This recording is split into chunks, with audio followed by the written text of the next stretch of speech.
नमस्कार दोस्तों, मैं एस्ट्रोलॉजर सचिन स्वागत और अभिनंदन करता हूं अपने सभी प्रिय दर्शकों का। हम बात करने वाले हैं नवंबर 2022 के राशिफल की। यह जानकारी चंद्र राशि और नाम राशि पर आधारित होगी। आइए सबसे पहले ग्रहों की स्थिति को समझ लेते हैं।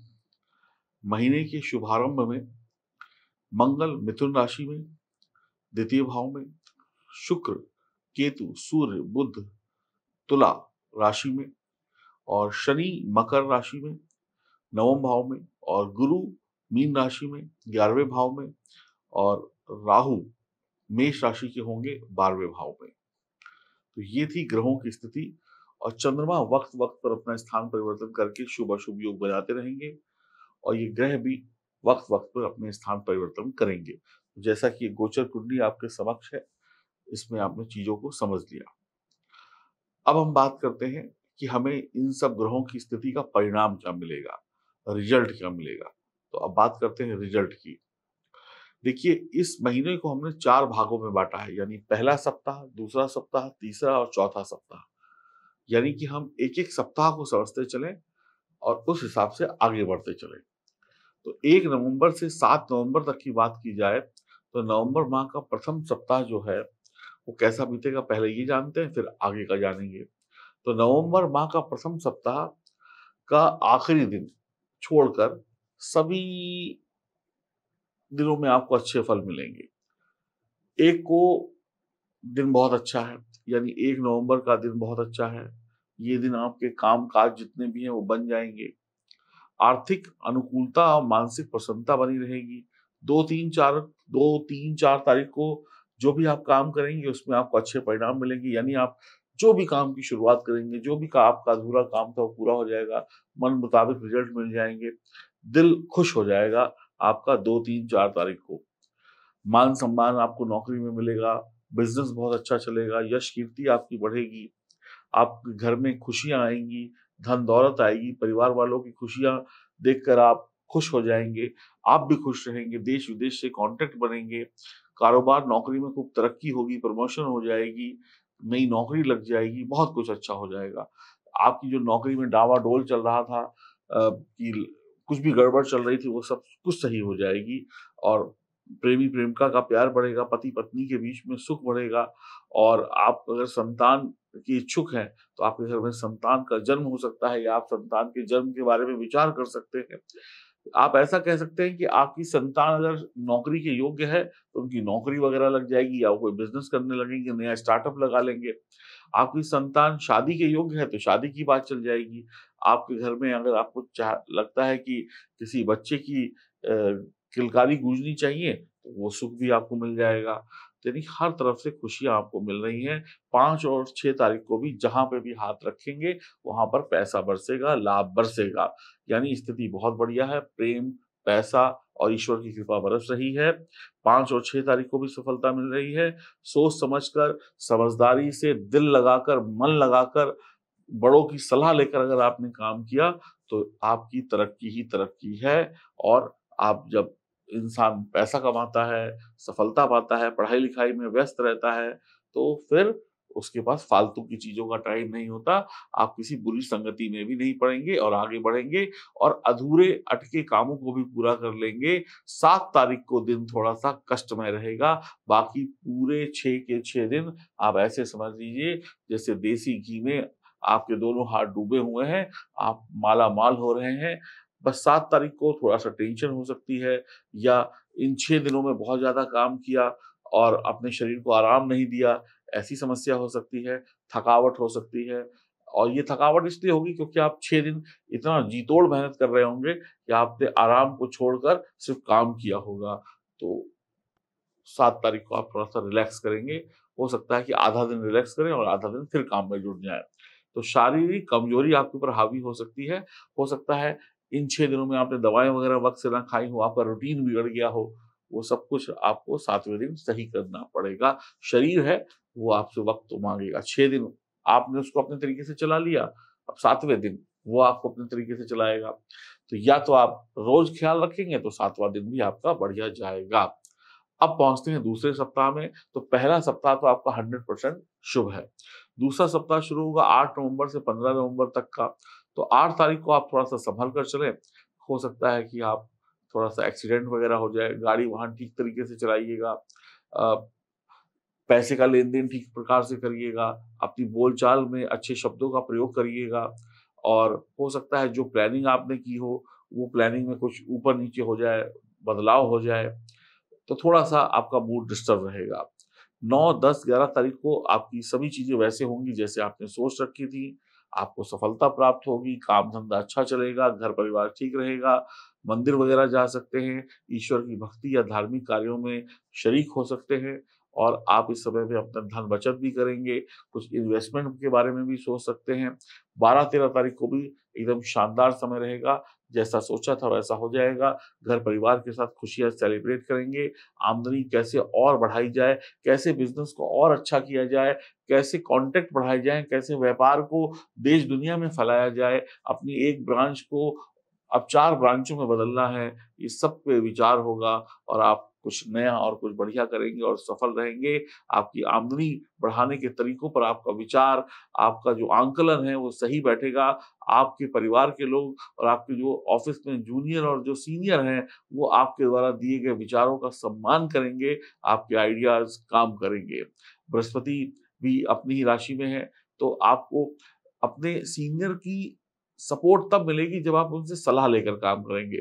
पिता का सम्मान करें, गुरु का सम्मान करें, सीनियर का सम्मान करें, आपको अच्छे रिज़ल्ट मिलने वाले हैं और 14 और 15 तारीख को अचानक से धन लाभ हो सकता है, आपकी आमदनी अचानक से बढ़ जाएगी। समय ऐसे बीतेगा जैसे मानो चारों तरफ से खुशियाँ ही खुशियाँ, सफलता ही सफलता बरस रही हो। विदेशी व्यापार आपका अच्छा हो सकता है इस सप्ताह में। विदेश जाने के सपने को आप पूरा कर सकते हैं। विदेश से जुड़े हुए लोग अपना कोई काम इंडिया आकर कर सकते हैं। बड़े दिनों से इंडिया आकर अपनों से मुलाकात नहीं की तो टिकट वगैरह बुक हो सकती है इंडिया आने की। आप राहत भी महसूस करेंगे और आपको लगेगा कि मेरे सारे काम बनते जा रहे हैं। ये दीपावली के बाद का जो वक़्त है, कहीं न कहीं आपके लिए खुशियों भरा है। अब आपको अच्छे रिज़ल्ट मिलने शुरू हो जाएँगे, आपके राहत के दिन शुरू हो जाएँगे और बाकी सब बढ़िया ही बढ़िया है। 16 नवंबर से लेकर 23 नवंबर की बात करें, अब तीसरे सप्ताह में प्रवेश कर गए हैं हम, तो 16, 17, 18 तारीख को थोड़ा-सा आप कामों में व्यस्त रहेंगे, बच्चे पढ़ाई-लिखाई में व्यस्त रहेंगे, आपके ऊपर वर्कलोड ज़्यादा होगा, चीज़ों को पूरा करने के लिए वक़्त कम, काम ज़्यादा होगा। तो कुल मिलाकर आप बहुत बिज़ी रहेंगे और बिज़ी रहने की वजह से आप परिवार में उतना समय नहीं दे पाएँगे, जिसकी वजह से आपको थोड़ा-सा टेंशन हो सकती है। बच्चों को वक़्त ना दे पाना, पति-पत्नी के बीच में थोड़ा-सा वक़्त का ना मिल पाना, माता-पिता से भी थोड़ी-सी दूरी हो सकती है। तो ये आपके लिए थोड़ा-सा चिंता का विषय रहेगा, लेकिन दिल से आप जुड़े रहेंगे। कुछ मुसीबतें, कुछ परेशानियाँ, कुछ अचानक से आपको चीज़ें हैंडल करनी पड़ सकती हैं 16, 17, 18 तारीख को। तो जिस भी काम में आप हाथ डालेंगे, वो काम पहले तो आसानी से बन रहे थे, पहले और दूसरे सप्ताह में हर काम चुटकियों में हो रहा था। इस सप्ताह में थोड़ा-सा आपको एफर्ट दिखाना पड़ेगा और थोड़ी-सी आपको ज़्यादा मेहनत करनी पड़ेगी। और हो सकता है कोई आपका करीबी, आपका चाहने वाला या चाहने वाली जिसकी वजह से कोई आपको दुखद समाचार मिले, जिसकी वजह से आप थोड़े-से परेशान भी हो जाएँ। हो सकता है कि इस महीने काम की अधिकता होने की वजह से, वर्कलोड ज़्यादा होने की वजह से आप थोड़ा-सा छुट्टी-वुट्टी लेकर 1 आध दिन कहीं पहाड़ों पर घूमने चले जाएँ या कहीं इधर-उधर ऐसी जगह पे चले जाएँ जहाँ पर शांति प मिलने वाली हो। यानी कि थोड़ा ईश्वर की भक्ति में, अध्यात्म में मन लगेगा। और कई बार ऐसा लगेगा कि हम इतना सारा काम क्यों कर रहे हैं? इन सब कामों का क्या फ़ायदा? ये संसार में हम आए थे खाली हाथ, जाएँगे खाली हाथ, सब कुछ यहीं छोड़कर चले जाएँगे, इतना काम क्यों करना? ऐसी सोच भी मन में आ सकती है। और ये ऐसी सोच जब आएगी, तो आपके आत्मविश्वास में कमी आएगी, आप सरेंडर कर देंगे, लेकिन आपको ऐसा नहीं करना है। तो तीसरा सप्ताह कहीं न कहीं थोड़ा-सा आपको कमज़ोर बना रहा है। अब आगे बढ़ते हैं 19 तारीख से लेकर 19, 20, 21 तारीख को अब आप थोड़ा-सा सोचेंगे नहीं, हम तो सांसारिक जीवन में हैं, हमें तो ऐसे ही जीना है जैसे हम जी रहे थे, हमारी ज़रूरतें हैं, हमारा परिवार है, हमारे ऊपर 10 लोग डिपेंड हैं, तो हमें काम करना ही पड़ेगा। तो अब आप आलस के मोड से निकलेंगे या जो आपने अपने आप को सरेंडर कर दिया था उस मूड से निकलेंगे और फिर से एक्टिव हो जाएँगे और काम को तेज़ी से करेंगे और कामों को निपटाएँगे। अब आपने जो शुरुआती 3-4 दिन सोच विचार किया, अब सोच विचार नहीं करेंगे, अब आप एक्शन में आ जाएँगे, एक्शन से काम करेंगे, जल्दी-जल्दी कामों को निपटाएँगे और फिर यही कहेंगे जो ईश्वर की जो मर्ज़ी है, जैसा ईश्वर ने सोचा है वैसा ही हो रहा है, मैं कौन होता हूँ? ईश्वर चाहेगा तो मैं ऐसे करूँगा, ईश्वर चाहेगा तो मैं वैसे करूँगा, यानी अंत में हर इंसान सब कुछ भगवान पे छोड़ देता है। आप भी भगवान भरोसे छोड़कर अपनी मेहनत में लग जाएँगे और सफल हो जाएँगे। आपके मन में आध्यात्मिक बातें आएँगी। मतलब ये सप्ताह जो है अध्यात्म से भी जुड़े हैं और वास्तविकता कर्म से भी जुड़े हैं। आप ईश्वर को जानने मानने वाले भी होंगे और अपने काम को भी करने वाले होंगे। आप अपनी कमजोरियों को, अपनी परेशानियों को समझेंगे इस सप्ताह में कि आपकी वीकनेस क्या है। आप बच्चे हों, बड़े हों, वो अपनी कमजोरियों को सीखेंगे, वीकनेस को सीखेंगे और फिर उनको दूर करेंगे। जब तक आदमी के अंदर से आवाज़ ना उठे कुछ बदलाव की, तब तक वो इंसान बदलता नहीं है। तो ये सप्ताह जो है, वो आपके अंदर से आवाज़ उठेगी कि आपको बदलना है और 22-23 तारीख को आप इस बदलाव को महसूस करेंगे और आप सफलता की कहते हैं ना एक अच्छी मुकाम पे पहुँच जाएँगे। नौकरी में आपको अच्छे रिज़ल्ट मिलेंगे, आपके काम बेहतर हो जाएँगे। हो सकता है सरकार की तरफ जो सरकारी नौकरी करते हैं, उनको सरकार की तरफ से कोई क्या कहते हैं जैसे बोनस वग़ैरह मिलता है या कोई महँगाई भत्ता, डीए, टीए, डीए जो भी मिलता है, वो सब मिल जाए। तो आपके सारे काम मन मुताबिक हो जाएँगे, लेकिन शुरुआती 2-3 दिन टेंशन में रहेंगे और जो दिल में किसी के प्रति बुरी बात थी, आप किसी को बुरा समझते थे, किसी के प्रति लड़ाई-झगड़ा था, मन में द्वेष था, वो भी दूर हो जाएगा और 22-23 के बाद अब इन तारीखों में तो आप एकदम ऊर्जा से भरे हुए होंगे। अब आप कहेंगे कि मुझे कोई कहे कि आसमान से तारे तोड़ लाओ, तो मैं वो भी तोड़ लाऊँगा और आप सबसे बहुत बढ़िया तरीके से बात करेंगे, जोश से बड़े रहेंगे और जो बच्चे हैं, जो टीन एज के बच्चे हैं, स्कूल कॉलेज के बच्चे हैं, उनमें भी एनर्जी वापस आएगी, वो भी अपनी हर एक्टिविटी पे बढ़िया करेंगे। अब अंतिम सप्ताह की तरफ बढ़ते हैं, तो अंतिम सप्ताह आता है 24 नवंबर से 30 नवंबर के बीच में। तो 24 से 25 के बीच में आप बिल्कुल रिलैक्स मूड में होंगे, आपके सभी काम वैसे चल रहे होंगे जैसे आपने किए, अब आप एक अच्छे मूड में काम करेंगे, आप अपनी फ़िटनेस पर ध्यान देंगे, आप अपने शरीर पर ध्यान देंगे, कुछ एक्सरसाइज़ वगैरह कर सकते हैं, डाइटिंग प्लान शुरू कर सकते हैं, अच्छी ड्रेसिंग सेंस को अपना सकते हैं, नॉर्मल कपड़ों को छोड़कर ब्रांडेड कपड़ों की तरफ जा सकते हैं और आपके कोई खास काम पूरे हो जाएँगे, किसी खास व्यक्ति से मुलाकात भी हो जाएगी, मन बहुत खुश रहेगा, दिल खुश रहेगा, कुछ ऐसा होगा जो आप चाहते थे। आपके अंदर आत्मविश्वास जाग उठेगा, 26-27 तारीख को परेशानियाँ और तनाव बिल्कुल खत्म हो जाएगा, छोटी-मोटी टेंशन आएँगी, उसको आप झेल लेंगे। आप बस एक चीज़ का ध्यान रखिएगा 26 और 27 तारीख को किसी को उधार नहीं देना है, चाहे वो पैसा हो या कोई सामान हो, वरना आपको दुःख मिलेगा। ज़्यादा पाने के चक्कर में कोई लालच वाली स्कीम में पैसा मत लगा बैठिएगा, बिना सोचे-समझे इन्वेस्ट मत करिएगा। और घर में जो महिलाएँ हैं, वो पति की सेहत को लेकर, अपनी सेहत को लेकर, बड़े-बुजुर्गों की, बच्चों की सेहत को लेकर फालतू की टेंशन क पाल लेंगी और वो इसी में थोड़ी-सी परेशान रहेंगी। और 29 और 30 तारीख को सब कुछ ठीक हो जाएगा, एक अच्छा दिन बिताएँगे आप, ज़िंदगी को शानदार तरीके से जैसे जीना चाहिए, वैसे जीना शुरू कर देंगे।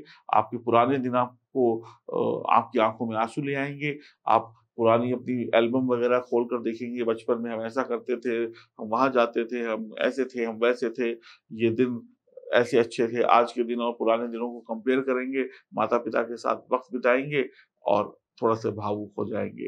घर में बढ़िया पकवान पकेंगे, कहीं शाम को अच्छा डिनर वगैरह करने भी जा सकते हैं। इस सप्ताह में खान-पान का लुत्फ़ लेंगे, घूमने-फिरने का भी आनंद लेंगे। कुछ लोग हिल स्टेशन वगैरह जिनको जाना है, घूमने जाना है, आउटिंग वगैरह पर जाना है, वो लोग जा सकते हैं। कुछ लोगों के घर में इस पूरे महीने में कोई नई गाड़ी आने का भी योग बनता हुआ दिखाई पड़ रहा है या बुकिंग करा लें या हो सकता है पहले बुकिंग करा रखी हो, तो अब गाड़ी की डिलीवरी वगैरह हो जाए और आप कोई लोन वगैरह भी ले सकते हैं, काम-काज के सिलसिले में या किसी व्हीकल को लेने के सिलसिले में।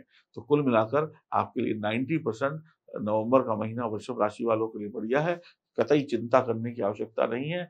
कचाकच बढ़िया सप्ताह महीना है, एन्जॉय करें। हर सप्ताह आपको लगभग-लगभग 95% तक शुभ रिज़ल्ट दे रहा है और आप आनंद में डूब जाएँ और अगर आप लोग इस महीने को और बढ़िया बनाना चाहते हैं, हर सप्ताह को और बढ़िया बनाना चाहते हैं, तो लक्ष्मी जी की आराधना करें। लक्ष्मी जी को हर शुक्रवार को खीर का भोग लगाएँ, मखानों का भोग लगाएँ और हनुमान चालीसा सुबह शाम पढ़ते रहें। कतई कष्ट नहीं होगा, आगे बढ़ते चले जाएँगे। हरि ओम, नमस्कार।